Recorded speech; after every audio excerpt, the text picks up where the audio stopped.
जय श्री कृष्णा मित्रों, आप सुन रहे हैं डॉक्टर शैलजा श्रीवास्तव की लिखी कहानियां।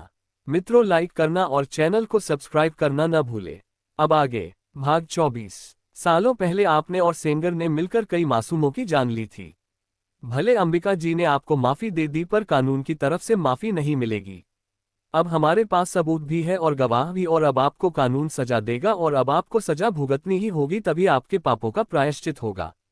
करण बोला और उसके इशारे पर पुलिस वालों ने रविंद्र और सेंगर को गिरफ्तार कर लिया और लेकर वहां से जाने लगे। रविंद्र ने नजर झुका ली, पर सेंगर अभी भी गुस्से से जाह्नवी को देख रहा था और उसकी गुस्से भरी आंखों को देखकर जाह्नवी डर रही थी। दादा, जाह्नवी ने रविंद्र के जाते ही करण से कहा और उसके सीने से लग गई। घबरा मत बुढ़िया, अब सब सही हो गया है। अब कोई भी परेशान की बात नहीं है। करण बोला। अब तक वहां पर एम्बुलेंस भी आ चुकी थी और वह लोग तेजा को लेकर हॉस्पिटल निकल गए। इस दौरान अंबिका ने सबसे बात की, पर अभिमान से बात नहीं की थी। वो अभिमान को लगातार इग्नोर कर रही थी और इस बात को अभिमान भी समझ रहा था। बाकी सब लोग भी अंबिका के घर से हॉस्पिटल आ गए थे। रमा को देखते ही जानू उसके सीने से लग गई और रोने लगी। बस बेटा, दुख के दिन गए, अब सब सही हो गया है। और देखो, तुम्हें तुम्हारा परिवार भी मिल गया है और अभिमान और उनका परिवार भी। देखो, ये तुम्हारी माँ है।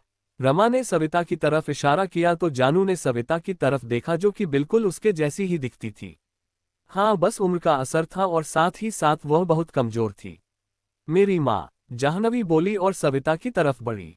सविता ने भरी आंखों के साथ बाहें फैला दी तो जानू उसके सीने से लग गई। मेरा बच्चा, मुझे माफ कर देना, पर मजबूर न होती तो तुझे कभी खुद से दूर न करती। बाकी जानती हूँ भाभी ने तुझे माँ जैसा ही प्यार दिया है, सविता बोली। जानू ने कोई जवाब न दिया, बस रोती रही, क्योंकि वो अब बेहद भावुक हो गई थी। रमा और सविता ने उसे बेंच पर बिठाया तो वो सविता की गोद में सिर रख लेट गई। सविता ने उसके बालों को सहलाया तो वो कुछ देर में सो गई। अंबिका ने रमा की तरफ देखा। बधाई हो रमा जी, हम समधन बन गए, अंबिका ने कहा तो रमा मुस्कराए। हाँ जानती हूँ, जाह्नवी और अभिमान शादी कर चुके हैं, रमा बोली। उनसे भी पहले करण और रिद्धिमा शादी कर चुके हैं। आपको नहीं पता है ये बात, और सच बताऊं तो मुझे भी नहीं पता था, आज ही पता चला है। अभी अभी मुझे रिद्धिमा ने बताया है फोन करके, अंबिका बोली। रिद्धिमा, रमा ने नासमझी से कहा। हाँ, मेरे जेठ जी रजत और अमृता भाभी की बेटी है रिद्धिमा। आपके करण के साथ ही जॉब करती है, सब इंस्पेक्टर है और दोनों एक दूसरे को पसंद करते हैं। और सबसे बड़ी बात है, दोनों ने हमसे छुपाकर शादी भी कर ली है। वैसे वह हमें बता भी देते, पर हम दोनों परिवारों के बीच की टेंशन को लेकर शायद नहीं कह पाए होंगे, अंबिका ने कहा तो रमा ने आंखें बड़ी करके करण की तरफ देखा। क्या ये सच कह रहे हैं करण? तुमने हमें नहीं बताया शादी कर ली? रमा ने एकदम से कहा। नहीं बताया तो क्या हुआ, अब तो पता चल गया है ना, तो बस अब हम रिश्तेदार हुए। अब पुरानी बातों को भूल जाओ आप भी रमा बिटिया। तभी सुधाकर की आवाज आई, जो कि जानू की जिया, दिया, श्रेयांश, रिद्धिमा और वैभव के साथ आ रहे थे। दिया, श्रेयांश और तेजा की भाभी भी उन लोगों के साथ वहां आ रहे थे। हाँ बेटा, पुरानी दुश्मनी को इसी तरीके से खत्म किया जा सकता है। शायद बदले की कोई गठान फिर से हम सबके बीच में रह जाती और मन मिलते मिलते भी रह जाते, पर हमारे बच्चों ने ये कदम उठाकर इसकी कोई गुंजाइश नहीं छोड़ी है। अब सारी पुरानी बातें खत्म और आज का सिर्फ एक ही सच है कि हम दोनों के परिवार अब एक हो चुके हैं, क्योंकि हमारे बच्चों के संबंध आपस में जुड़ चुके हैं, जिया बोली। रमा ने उनकी तरफ देखा। जहां हमारी बेटी जाह्नवी का रिश्ता अंबिका के अभिमान के साथ हो चुका है, वही अंबिका के घर की बेटी अब हमारे घर की बहू बन चुकी है। और भले जन्म से जानू तेजा और सविता की बेटी हो, पर उसे हमने पाला है, हमारी ही बेटी है वो और मेरी नातिन। तो अब सारी पुरानी बातों को खत्म करते हैं और सब चीजों को नए सिरे से शुरू करते हैं, जिया ने कहा। काश कि यह बातें आपके बेटे भी समझ गए होते तो इतनी परेशानी नहीं आती, रमा ने दुखी होकर कहा। नहीं समझा तो कोई बात नहीं, कुछ लोग कभी नहीं समझते और जब उन्हें सजा मिलती है तभी शायद उन्हें समझ आती है। उसकी गलतियों का प्रायश्चित वह सजा पाकर ही करेगा, और बाकी उसके लिए नहीं दुखी होने की न जरूरत है और ना ही परेशान होने की। उसके कर्मों की सजा उसे कानून दे देगा, बाकी अब हमें उसके बारे में नहीं सोचना है, जिया ने खुद को कठोर करके कहा और जानू की तरह देखा, जो कि इन सब बातों से बेखबर गहरी नींद में सो रही थी। कितना कुछ हुआ है इस एक दिन के अंदर, बच्ची बेचारी सहम गई है। जिया ने उसके सिर पर हाथ रखा। चलिए, ये सब बहुत अच्छा हुआ, थोड़े दिनों बाद हमारे बेटे श्रेयांश और तेजा की भतीजे दिया की शादी है। बाकी तेजा के घर आते ही हम आपकी बहू रिद्धिमा को खुशी खुशी आपके करण के साथ विदा कर देंगे और अपनी बहू को विदा करके अपने घर ले आएंगे। अंबिका ने जाह्नवी के सिर पर हाथ रखकर कहा तो जाह्नवी की नींद खुल गई और उसने आंखें खोलकर अंबिका को देखा। जाह्नवी काफी कुछ समझ गई थी, पर अभिमान का अंबिका के घर अजनबी बनकर जाना और अंबिका और अभिमान का प्लान या उन दोनों का क्या था क्या नहीं जानू नहीं समझी थी। आज अंबिका के साथ ही अभिमान भी उसे एक रहस्य लग रहा था। उसने अंबिका को देखा, फिर अभिमान को, जो कि करण और रिद्धिमा के साथ खड़ा कुछ बात कर रहा था। जानू भी उनके पास जाने को हुई कि तभी डॉक्टर आ गए। जानू ने अभिमान और करण की तरफ देखा कि तभी डॉक्टर बाहर आ गए। उनका ट्रीटमेंट हो गया है, वार्ड में शिफ्ट कर दिया है और अभी वह होश में भी है और आप लोगों से मिलना चाहते हैं। खास तौर पर सविता और जाह्नवी का नाम ले रहे हैं वह। डॉक्टर ने आकर का तो अंबिका और रमा ने सविता और जाह्नवी की तरफ देखा। सविता ने जाह्नवी का हाथ थाम लिया और दोनों प्राइवेट रूम के अंदर चले गए। बाकी सब लोग भी उनके पीछे चले, पर दरवाजे पर ही रुक गए, क्योंकि इस समय एक परिवार जो सालों से एक दूसरे से दूर था, एक दूसरे से अनजान था, वो एक दूसरे से मिल रहे थे और इस समय किसी और को उनके बीच आने की नहीं जरूरत थी और ना ही इजाजत। सविता और जानू रूम के अंदर पहुंचे। तेजा आंखें बंद किए लेटा हुआ था, चेहरे पर दर्द और थकान के निशान थे। सविता ने उसके पास कांपता हाथ उसके चेहरे से लगाया तो तेजा ने आंखें खोल दी। सविता और जानू को सामने देख उसकी आंखें भर आए। मुझे माफ कर दो सविता, मैं उस दिन नहीं आ पाया, पर भोलेनाथ की सौगंध मैंने जानकर तुम्हें धोखा नहीं दिया। मैं मजबूर था, फर्ज और प्यार के बीच फंस गया था। पूरी हवेली खून से लथपथ थी। पूरा वाजपेयी परिवार, मेरे बड़े भाई मनोज और दर्जनों घायल लोगों को मेरी जरूरत थी। उन्हें ऐसे छोड़ देता तो शायद आत्मग्लानि से मर जाता। तेजा दुखी होकर बोला। सविता की आंखों से आंसू निकलने लगे। जब सब कर्तव्यों से फ्री हुआ तो तुम्हें बहुत ढूंढा, पर कुछ पता नहीं चला। बाद में खबर आई कि रविंद्र पटेल ने तुम्हें भी मार दिया। तेजा ने भावुक होकर कहा। सविता के आंसू निकलने तेज हो गए तो वही जानू की आंखें भी भर आई। काश कि मैंने विश्वास न किया होता, काश कि मैंने ढूंढा होता तुम्हें, तो हम सब साथ होते। मेरे कारण तुमको गुमनामी की जिंदगी जीनी पड़ी। मैं एक अच्छा पति और अच्छा पिता नहीं बन सका। तेजा की आवाज भर्रा उठी। ऐसा ना कहिए, आपकी गलती नहीं है। वो समय ही खराब था उस पर, वो रविंद्र पटेल, उसने हम सब की जिंदगी बर्बाद की, पर ईश्वर की कृपा से रमा भाभी और करण ने हमारी बच्ची को संभाला। भाभी और उनके मायके वालों ने मुझे बचाया और रविंद्र से छिपा के रखा। वो लोग आपको भी ढूंढते रहे, पर आप लखनऊ छोड़ चुके थे तो कुछ पता नहीं चला। सविता ने तेजा की आंखों में देखा। हाँ, आना पड़ा सब छोड़कर, तेजा ने कहा। पर अब सब सही हो गया है। हमारा परिवार एक हो चुका है। हमारी जानू हमारे पास है। सविता बोली तो तेजा ने जानू की तरफ देखा, जो कि बहती आंखों से देख रही थी अपने माता पिता को और महसूस कर रही थी उनका दर्द। मेरी बच्ची अपने पापा के पास आ। तेजा ने हाथ बढ़ा दिया तो जानू उसके पास आए और स्टूल पर बैठ गई। इसका जन्म, इसका बचपन, सब कुछ मिस कर दिया मैंने। मेरी बच्ची है और इतनी प्यारी है, मुझे पता ही नहीं था। तेजा ने जानू के चेहरे को छूकर कहा। पापा। जानू के मुंह से निकला। हम, मेरा बच्चा तेरा पापा हूं। एक अभागा बाप जिसे उसकी बच्ची की खबर ही नहीं थी। तेजा की आंखों से आंसू निकल आए। पापा आप प्लीज दुखी मत होइए, हमें अच्छा नहीं लग रहा। आप बस जल्दी से ठीक होकर घर चलिए। आपके और माँ के साथ रहना है हमें। अपने पापा का प्यार देखना और महसूस करना है। जानू ने तेजा का हाथ थामकर कहा तो तेजा ने उसके सिर पर हाथ रख दिया। बिल्कुल बच्चे, मुझे भी तेरे साथ रहना है। कुछ समय अपनी बच्ची के साथ जीना है, तेजा ने कहा और जानू के सिर को सीने पे रख लिया और प्यार से उसके बालों को सहलाने लगा। जानू ने आंखें बंद कर ली। सविता ने भी उसके सिर पर हाथ रख लिया। कुछ देर में बाकी लोग भी अंदर आ गए। सबको साथ और सब कुछ सही देख तेजा के चेहरे पर सुकून आ गया। तेजा की भाभी ने सविता के सिर पर हाथ रखा तो सविता ने उनकी तरफ देखा। जानती हूँ बहुत कठिन दौर से गुजरी हो तुम, पर यकीन मानो तेजा भी बहुत दुखी रहा है तुम्हारे बिना। तुम्हें बहुत ढूंढा और सबके कहने पर अब तक विवाह नहीं किया। कोई नहीं जानता था तुम्हारे और तेजा के बारे में, पर मैं जानती थी क्योंकि तेजा ने बताया था जब मैं भी इससे शादी करने के लिए कहने लगी। तुम दोनों का प्रेम सच्चा था तो आखिर में ईश्वर को भी दया आ ही गई। भाभी ने कहा, मुझे माफ कर दीजिए बड़ी माँ, नहीं जानता था कि जानू मेरी बहन है और उसे ही मारने चल दिया। अर्जुन ने कहा। अर्जुन, सविता बोली। जी मेरे और मनोज जी का बेटा अर्जुन और ये दिया। बच्चों को पिता का प्यार तेजा ने ही दिया है। भाभी बोली तो सविता ने अर्जुन और दिया को गले लगा लिया। जाह्नवी से तो हम मिल चुके हैं। दिया की सगाई के समय आई थी बिटिया घर पर, तब हम सच नहीं जानते थे पर कुछ अपनापन सा लगा था। भाभी ने जानू के माथे को चूमकर कहा, भाभी बहू का गृह प्रवेश करवा दीजिएगा। अब मैं यही रुकूंगी पर आप देख लीजिए घर पर जितना हो सके। अंबिका ने अमृता से कहा। थोड़ी देर बाद सब अंबिका के घर निकल गए ताकि आराम कर सके। सविता, श्रेय, अंबिका और अर्जुन वहीं रुक गए।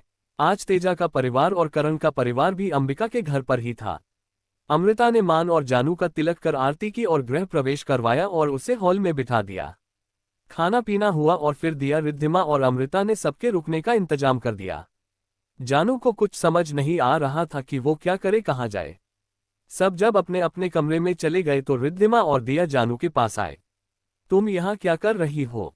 दिया ने जानू को देखकर कहा। हमें कुछ समझ नहीं आ रहा दिया, हम क्या करें, कहाँ जाए, किसी को नहीं जानते ठीक से और न ये घर हमें पता है। तुम प्लीज हमारे साथ ही रहो ना।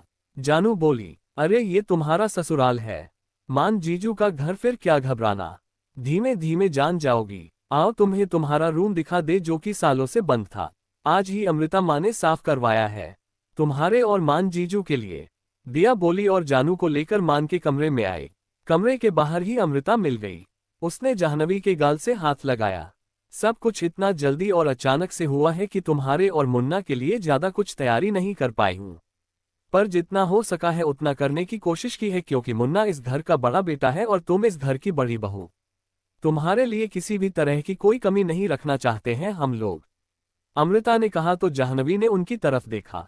जिस दिन ये घर बना था उसी दिन इस घर का सबसे बड़ा और सबसे अच्छा कमरा मुन्ना के लिए बनवाया गया था, और इस कमरे को हमेशा बंद रखा हम लोगों ने, क्योंकि मुन्ना हम लोगों के पास नहीं था। पर हर हमेशा इसकी सफाई और इसके अंदर की सजावट होती रही। और आज भी जब तुम इस कमरे में जा रही हो तो मैंने, दिया और रिद्धिमा ने पूरी कोशिश की है इस कमरे को तुम्हारे और मुन्ना के हिसाब से तैयार करने की। कोई कमी रह जाए तो दिल पर मत लेना। अमृता ने कहा। नहीं आंटी, कैसी बातें कर रही हैं आप? जाह्नवी बोली। आंटी मत कहो बेटा, इस घर के बच्चे मुझे बड़ी माँ कहते हैं, तो तुम भी मुझे बड़ी माँ ही कह सकती हो। वैसे भी मैं मुन्ना की ताई जी हूँ, इस हिसाब से भी उसकी बड़ी माँ हूँ। अमृता ने कहा। जी बड़ी माँ, आपने इतना किया हमारे लिए, इतना सोचा, यही काफी है और हमें कोई शिकायत नहीं है, बल्कि हमें बहुत खुशी है कि आप लोग हमारा इतना ख्याल रख रहे हैं। जाह्नवी ने कहा। ख्याल क्यों नहीं रखेंगे, हमारे घर की बहू हो तुम, हमारे मुन्ना की वाइफ। बाकी हमारी इच्छा तो थी कि शादी भी खूब धूमधाम से करें, पर जैसी भगवान की मर्जी। शादी तुम लोगों की हो चुकी है और बाकी की ज्यादा खास रस्में भी नहीं कर पाए, क्योंकि तेजा को गोली लगी है तो आधा परिवार तो अस्पताल में है। पर फिर भी रिश्ता हो चुका है तो आगे के बारे में भी सोचना है। बस अब तुम और मुन्ना खुश रहो, यही चाहते हैं हम लोग। अमृता ने कहा तो जानू के चेहरे पर हल्की सी मुस्कुराहट आए। तुम लोग इसे कमरे में छोड़ दो और फिर तुम लोग भी जाकर आराम करो, अमृता ने कहा और वहां से चली गई। दिया और रिद्धिमा जाह्नवी को लेकर कमरे के अंदर आए तो जानू ने कमरे पर नजर डाली। बहुत ही बड़ा और खूबसूरत रूम था, उसे खूबसूरती से डेकोरेट भी करवाया था इन लोगों ने। पूरा कमरा सुहागरात के हिसाब से तैयार कराया था, सब तरफ फूलों की सजावट थी। जानू को थोड़ा अजीब तो लगा, पर वह समझ रही थी कि यह सब उन लोगों का प्यार है। चलो अब तुम आराम करो, हम लोग भी जाते हैं, रिद्धिमा बोली और बाहर निकल गई। दिया ने जानू के कंधे पर हाथ रखा। जानती हूँ बहुत कुछ बदला है, एकदम उथल पुथल हो रही होगी तुम्हारे दिल और दिमाग में, मैं समझ सकती हूँ, क्योंकि जिस तरीके से तुम्हें कुछ भी नहीं पता था मुझे भी कुछ भी नहीं पता था। ये सब कुछ मेरे लिए भी एकदम अनएक्सपेक्टेड है, पर सच्चाई है तो इसे स्वीकार करना ही होगा, और यही सच्चाई है कि तुम मेरी बहन हो, मेरे पापा की बेटी, और अब इस घर की बहू हो तुम। अब यही सच है, इसलिए अपने मन में कुछ भी मत रखो और खुशी खुशी अपने नए रिश्तों को और नए बदलावों को स्वीकार करो। दिया ने कहा तो जानू ने उसके हाथ थाम लिए। हाँ दिया, हम जानते हैं कि बहुत कुछ बदला है, और सच बताएं तो अभी हमें ज्यादा कुछ समझ नहीं आ रहा है, सिर्फ इस बात के अलावा कि तेजस वर्मा और सविता वर्मा हमारी माँ पापा है, और रविंद्र पटेल और रमा पटेल हमारे मामा मामी, और अब तुम हमारी बहन हो और अर्जुन हमारे भाई हैं। जानू बोली तो दिया ने उसकी आंखों में देखा। पर हमें अभी इस घर रिश्तों को समझने के लिए थोड़ा समय लगेगा, हमें नहीं समझ आ रहा है कि इतना सब कुछ क्यों छुपाया गया। अब तो हमें मान और अम्मा जी का किरदार भी समझ नहीं आ रहा है। हमसे झूठ क्यों बोला गया? जाह्नवी ने कहा तो दिया को समझ में आ गया कि जानू के दिमाग में बहुत कुछ चल रहा है। हालांकि दिया अब सारी सच्चाई जान चुकी थी और यह भी जान गई थी कि अभिमान का जानू की जिंदगी में आना महज इत्तेफाक नहीं था बल्कि एक प्लानिंग का हिस्सा था। पर वह इस समय जानू से कुछ नहीं कहना चाहती थी। वह नहीं चाहती थी कि जाह्नवी का दिल और विश्वास टूटे या उसके मन में अभिमान या इस परिवार के लिए कोई भी नेगेटिव बात आए। अब जाने भी देना, जानू क्यों इतना सोच रही है? तुम मान जीजू को प्यार करती थी और किस्मत से तुम्हें तुम्हारा प्यार मिल गया, और साथ ही साथ यह पूरा परिवार भी, और तुम्हारे मम्मी पापा भी। और सबसे बड़ी खुशी की बात है कि तुम मेरी बहन हो और इससे बढ़कर कुछ भी नहीं है। ज्यादा मत सोचो, बस जो हो रहा है उससे खुलकर जियो और खुश रहो। दिया ने जानू को समझा। दिया, हम बहुत खुश हैं दिया, पर अभी भी कुछ सवालों के जवाब हमें नहीं मिले हैं। और जब तक उन सवालों के जवाब नहीं मिल जाते हमें चैन नहीं मिलेगा। जानू बोली, कई बार कुछ सवालों के जवाब तूफान ले आते हैं जानू, और मैं तुमसे यही कहना चाहूंगी कि कुछ सवालों के जवाब अगर तुम ना ढूंढो तो ज्यादा अच्छा होगा, क्योंकि जो बीत गया उसे हम बदल नहीं सकते, पर आने वाला कल हमारे हाथ में है और उसमें हम खुशियों के रंग भर सकते हैं। दिया बोली, कोशिश करेंगे हम कि जो तुम कह रही हो वही करे, पर फिर भी आगे बस हम तुमसे इतना ही कहना चाहते हैं कि हमारा साथ देना। पता नहीं क्यों दिल बहुत बेचैन हो रहा है। जानू ने कहा, इसलिए तो कह रही हूं तुमसे इतना मत सोचो, बस खुश रहो और पुरानी बातों को न करो दो। दिया बोली कि तभी कमरे के अंदर अभिमान आ गया। दिया ने अभिमान को देखा और जानू के कंधे पर हाथ रखा। जो कहा है याद रखना, पुराना नहीं सिर्फ आगे का सोचना। दिया बोली और बाहर निकल गई। जानू ने मान को देखा और फिर नजर झुका ली। अभिमान ने दरवाजा बंद किया और जाह्नवी के सामने आकर खड़ा हो गया। जाह्नवी ने अपनी आंखें उठाकर उसकी तरफ नहीं देखा था। हालांकि दोनों की शादी हो चुकी थी और दोनों करीब आ चुके थे, पर फिर भी जाह्नवी को अभिमान के साथ इस तरीके से खड़े रहने में बड़ा ही अजीब लग रहा था। इस कमरे की सजावट उसमें अजीब तरीके से बेचैनी से भर रही थी। अभिमान ने उसके कंधे पर हाथ रखा और दूसरे हाथ से उसके चेहरे पर हाथ लगाकर उसका चेहरा ऊपर किया तो जानू ने मान की तरफ देखा। क्या हुआ, क्या सोच रही हो? मान ने कहा, कुछ नहीं मान, बस सब कुछ इतना जल्दी जल्दी और अजीब सा हो रहा है कि कुछ सोचने समझने का टाइम ही कहाँ मिल पा रहा है। जानू ने कहा। अभिमान मुस्कुराया और उसके गाल पर उंगली फिराई। तो कुछ सोचने और समझने की जरूरत भी नहीं है, बस हम जो चाहते थे वह हो गया। तुम और मैं एक हो गए हैं, हमारे परिवार ने हमें एक्सेप्ट कर लिया है, बस और क्या चाहिए हमें? अभिमान ने उसे अपने करीब खींचते हुए कहा। लेकिन मान, हम, जानू ने कहना चाहा तो अभिमान ने उसके होठों पर उंगली रख दी। बहुत ही टेंशन, बहुत ही स्ट्रेस और काफी कुछ उठापटक और एक बड़े तूफान के बाद फाइनली यह सुकून भरी रात हमारी जिंदगी में आई है। बस अब किसी भी सवाल में उलझकर इसे खराब नहीं करना चाहता मैं जानू, प्लीज। अभिमान ने उसकी आंखों में देखकर कहा तो जानू भी खामोश हो गई। मुझे डर था कि पता नहीं सब सही होगा कि नहीं होगा, पर अब सब सही हो गया है तो मुझे कुछ भी नहीं सोचना है। आज का सिर्फ एक ही सच है जानू कि मैं और तुम साथ हैं, एक दूसरे को प्यार करते हैं और अब हम हमेशा साथ रहेंगे और खुश रहेंगे। अभिमान ने उसके चेहरे को हथेलियां के बीच थामकर कहा। हमें लेकिन बहुत कुछ जानना और पूछना है मान, जानू ने कहा। अभिमान समझ रहा था कि जानू किस बारे में बात करना चाह रही है, पर उसके पास जानू के किसी सवाल का कोई जवाब नहीं था, इसलिए उसने उसे टालना ही बेहतर समझा। सवालों जवाबों के लिए तो पूरी जिंदगी पड़ी है जान, और मैं तुम्हारे साथ हूं, जब तुम पूछोगे तुम्हारे हर सवाल का जवाब दे दूंगा।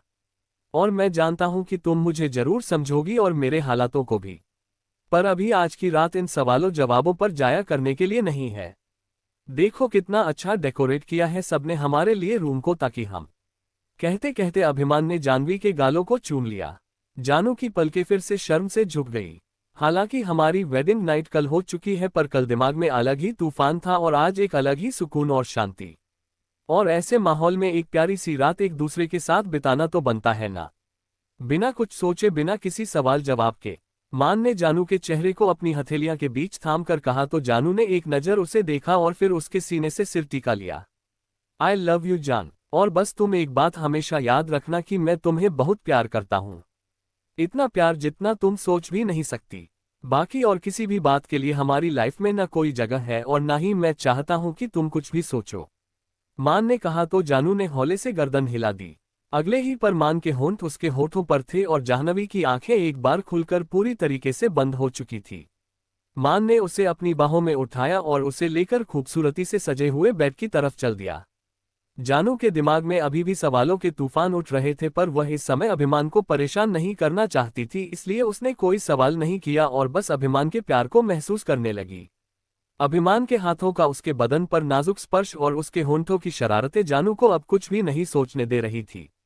कई बातें थी दिमाग में जिन्हें वो अभिमान के साथ करना चाहती थी, पर इस पल में बस खोती जा रही थी अभिमान के जादू में और बेबस हो रही थी उसके प्यार में, खुमार में, और फिर सब कुछ भुला के कुछ ही पलों में वो बिखर गई अभिमान की आगोश में। अभिमान के प्यार का खुमार थमा तो उसने जानू को कसकर बाहों में भींच लिया। जानू की तरफ देखा जिसकी आंखें बंद थी, शायद हल्की नींद में थी वो। आई लव यू जानू, प्लीज मुझे समझने की कोशिश करना। हर एक सच से बड़ा आज का एक सच है कि मैं तुम्हें बेहद चाहता हूं। अभिमान ने उसके माथे को चूमकर कहा। जानू ने आंखें नहीं खोली तो अभिमान ने भी उसे ठीक से सुला आंखें बंद कर ली। आज पहली बार डर लग रहा है। जो अभिमान वाजपेयी कभी किसी से नहीं डरा, न इंसान से, न वक्त से, न हालात से, उसे आज तुम्हारी बातों और सवालों से डर लग रहा है। प्लीज जानू मुझे गलत न समझना। बहुत कुछ खोया है, सालों तन्हा रहा हूं, बहुत मुश्किलों में अपना परिवार पाया है और तुम्हें भी। अब मैं तुम्हें नहीं खो सकता। तुम्हें खोया तो शायद जी न सकूं। खुद को खो दूंगा मैं अगर तुमने मुझे न समझा। अभिमान खुद से बोला और एक नजर जानू को देखा और वापस आंखें बंद कर ली। कुछ ही पलों में वो गहरी नींद में चला गया।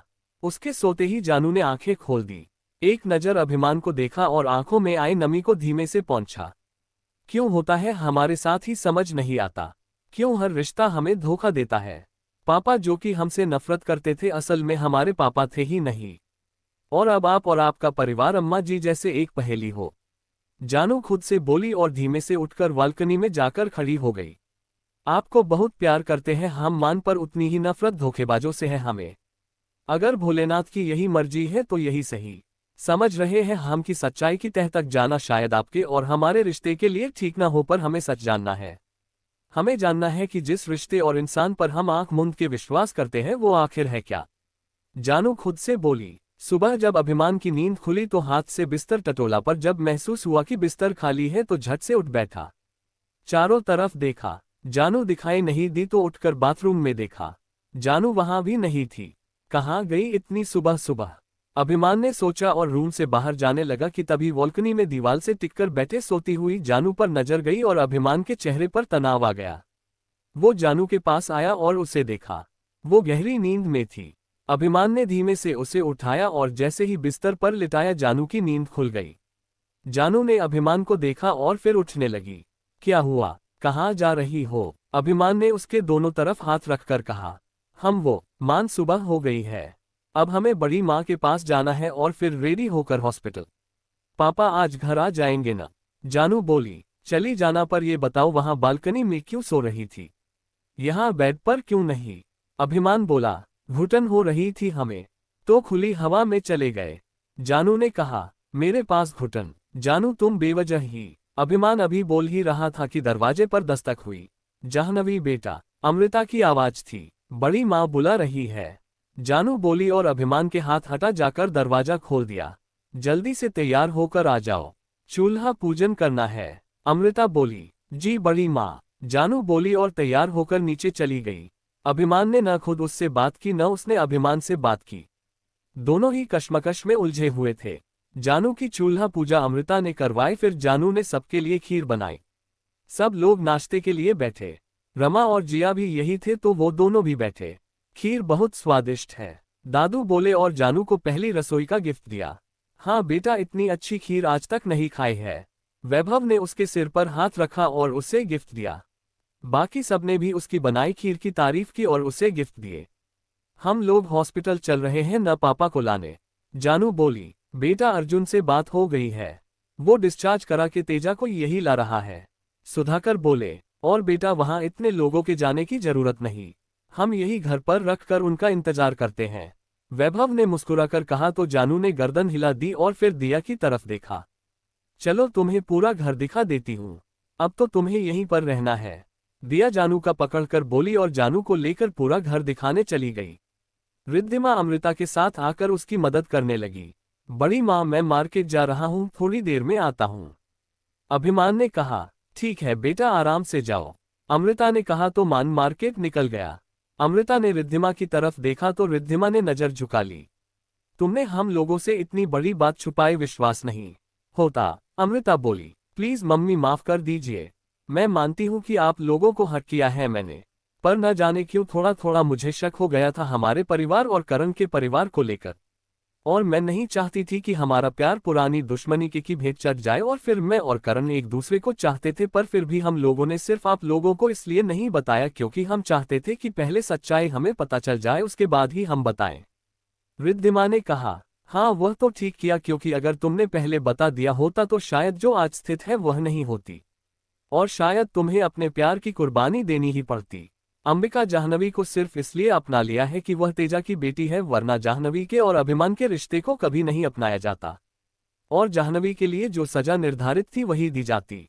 ठीक उसी तरीके से अगर हम लोगों को पहले पता चल जाता कि तुम्हारे हो करण के बीच रिश्ता है तो अंबिका तुम्हें मजबूर करती उस रिश्ते को खत्म करने के लिए। अमृता ने कहा। वहीं पीछे से गुजरती हुई जाह्नवी के कानों में अमृता के कहे शब्द पड़ गए थे, पर इससे पहले कि वह ध्यान दे पाती दे दिया ने उसका ध्यान भटका दिया और उसे लेकर दूसरी तरफ निकल गई। क्या आप और छोटी माँ मुझसे नाराज हो? रिद्धिमा ने पीछे से अमृता के गले में बाहें डालकर कहा। अमृता ने उसकी तरफ देखा और गहरी सांस ली। अपने बच्चों से कोई नाराज भला कैसे हो सकता है? पर हाँ, मुझे बुरा जरूर लगा कि तुम किसी और से नहीं तो कम से कम मुझे तो कह सकती थी। अपनी माँ पर तुम्हें इतना भी भरोसा नहीं था क्या कि नाम बताती, एक बार पूछती बात करती?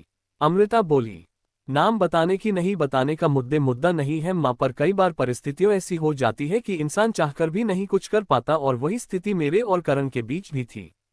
प्लीज मम्मी आप तो समझने की कोशिश करो। रिद्धिमा ने कहा। ठीक है, अब जब सब सही हो गया है तो मुझे भी इस बारे में चर्चा नहीं करनी, वरना तुम्हें क्या लगता है अगर तुम्हारा करण का रिश्ता किसी वजह से टूट जाता तो तकलीफ तो मुझे भी होती ना? अमृता बोली। मम्मी, रिद्धिमा बोली, मैं समझता हूँ और इसी बात की अब मुझे खुशी है कि सब कुछ सही हो गया है। पुराना जो बदला था वह खत्म हो गया है, उस बदले की आग में नई जिंदगियां झुलसने से बच गई है। अमृता ने कहा। रिद्धिमा ने उसकी तरफ देखा। और भगवान करे ये सब ठीक से चलता रहे, अमृता बोली, और फिर बाकी तैयारी देखने लगी क्योंकि थोड़ी देर में अर्जुन और अंबिका, करण और सविता घर आने वाले थे। रमा और जिया का भी नाश्ता हो गया था तो रमा अमृता के पास रसोई में आ गई। क्रमशः डॉक्टर शैलजा श्रीवास्तव,